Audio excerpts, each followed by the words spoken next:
कानपुर की SBI bank में एक लुटेरे ने गार्ड, मैनेजर और कैशियर को चाकू मारकर जख्मी कर दिया। बता दें कि कानपुर में state bank of India SBI के कर्मचारी लुटेरे से भिड़ गए। चाकू लगने के बाद भी पीछे नहीं हटे। उन्होंने लुटेरे को पकड़कर रस्सी से बांध दिया और बैंक को लूटने से बचा लिया। घटना शनिवार सुबह 11 बजे की है। घाटमपुर में पतारा कस्बे की एसबीआई ब्रांच में लुटेरा हथियारों से लैस होकर घुसा। गार्ड ने रोका तो उसे 2 बार चाकू मारे। यह देख बैंक में मौजूद मैनेजर, कैशियर और महिला कर्मचारी चिल्लाने लगे। लुटेरे ने मैनेजर और कैशियर पर भी चाकू से हमला कर दिया। करीब 30 मिनट तक बैंक में खून खराबा करता रहा, लेकिन बैंक कर्मचारियों ने हिम्मत नहीं हारी, उसे घेर लिया। जख्मी होने के बावजूद एकजुट होकर हमलावर पर टूट पड़े। हाथापाई में लुटेरा गंभीर घायल हो गया। बैंक कर्मियों ने पकड़कर पुलिस के हवाले कर दिया। पुलिस ने तीनों कर्मचारियों और लुटेरे को अस्पताल में भर्ती करवाया। आरोपी की पहचान लबी के रूप में हुई है। इस घटना का सीसीटीवी सामने आया है। इसमें 11 बजे मुख्य गेट से सफेद जैकेट पहने युवक अंदर दाखिल होता है। वह बैंक में गेट के दाईं तरफ बैठे सिक्योरिटी गार्ड की तरफ बढ़ता है। कमर से एक धारदार हथियार निकालता है और हमला कर देता है। सिक्योरिटी गार्ड के साथ साथ हाथापाई शुरू हो जाती है। सिक्योरिटी गार्ड अपनी बंदूक नहीं छोड़ता, मगर हाथापाई में बंदूक जमीन पर गिर जाती है। इसी दरमियान एक और कर्मचारी मदद को आ जाता है। दोनों मिलकर लुटेरे को घेर लेते, मगर लुटेरा मारपीट करना जारी रखता है। वह इस दरमियान सिक्योरिटी गार्ड को घायल कर देता है। दूसरे कर्मचारियों ने आकर लुटेरे को पकड़ लिया और गुस्साए कर्मचारी लुटेरे की पिटाई करते हैं। लुटेरा भागने का प्रयास करता है, मगर कर्मचारी उसे को पकड़ कर रखते हैं। बैंक मैनेजर वीरेंद्र कुमार ने बताया कि 10:30 बजे का समय था। उन्होंने कहा कि मैं कैशियर प्राणनाथ शुक्ला और महिला सहायक सपना कुमारी अंदर पहुंचकर अपना काम शुरू कर रहे थे।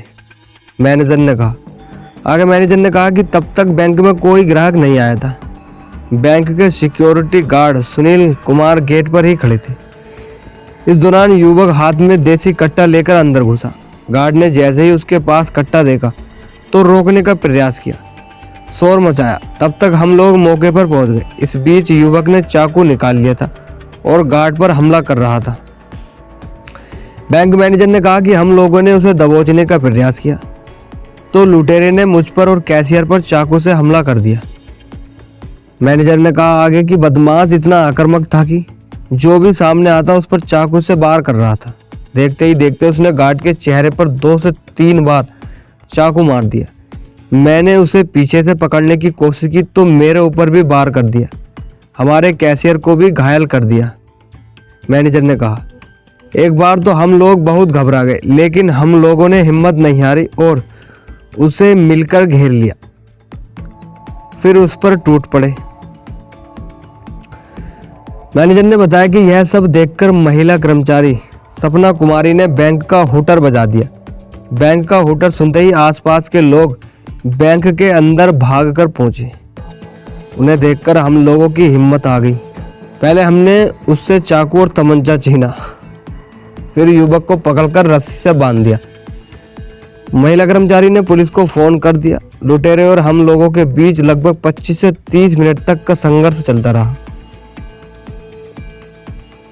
गार्ड के बाद लुटेरे पर टूटने वाले कैशियर प्राणनाथ शुक्ला का कहना है कि हम लोग एकदम से दहशत में आ गए, लेकिन हौसला नहीं छोड़ा। हमें लगा अगर हम लोग जरा भी कमजोर पड़े तो ये बैंक लूटकर फरार हो जाएगा। जब वो चाकू से वार करता हम लोग बचकर उसे पकड़ने की कोशिश करते। अगर बदमाशों की संख्या इससे ज़्यादा होती तो हम भी उन्हें रोक नहीं पाते, लेकिन एक बदमाश होने के कारण हम सबने मिलकर उसे पकड़ लिया। घटना की सूचना मिलते डीसीपी क्राइम आशीष श्रीवास्तव फोर्स के साथ मौके पर पहुंचे। घायलों को एम्बुलेंस से पतारा CHC पहुंचाया, जहां डॉक्टर ने प्राइमरी इलाज के बाद सिक्योरिटी गार्ड को कानपुर हैलेट अस्पताल रेफर कर दिया। बैंक मैनेजर और कैशियर कानपुर के निजी अस्पताल में भर्ती है। फॉरेंसिक टीम ने बैंक में जांच पड़ताल कर सबूत जुटाए। पुलिस ने लुटेरे से देसी तमंचा 315 बोर, चाकू, 2 धारदार ब्लेड बरामद किए। घाटमपुर इंस्पेक्टर धनंजय कुमार पांडे ने बताया कि घटना की जांच पड़ताल की जा रही है। लुटेरे को पुलिस कस्टडी में जिला अस्पताल पहुंचाया गया, जहां इसका इलाज चल रहा। उसे गंभीर चोट आई है। पिता अवधेश ने बताया कि उनका बेटा लवी सुबह घर से निकला था, इसके बाद वह वापस घर नहीं आ लौटा। परिवार वालों ने पुलिस को बताया कि उनका बेटा कभी भी कहीं चला जाता तो वह शाम को लौट आता था, इसलिए परिवार वालों ने अभी तक युवक की खोजबीन नहीं शुरू की थी। घर वालों को युवक के द्वारा बैंक को लूटने के प्रयास की कोई जानकारी नहीं थी। घर वाले इस बात को सुनकर हैरान हो गए।